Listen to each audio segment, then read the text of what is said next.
ислам дінінің ұлық мерекесі Құрбан айт мерекесімен шын жүректен құттықтаймын. Алла біздің елімізге тыныштық берсін, бала шағамызды аман қылсын, төтеннен келген соғыс бәле-жаладан сақтасын.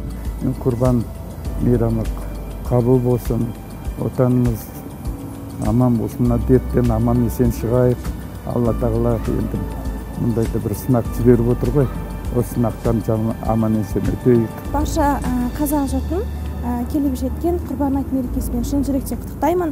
Ата-бабаларымызға Құран бағыштап, сондай бір жақын достарымызбен, жақындарымызбен, отбасымызбен бірге қарсы алатын бір мерекелердің бірі.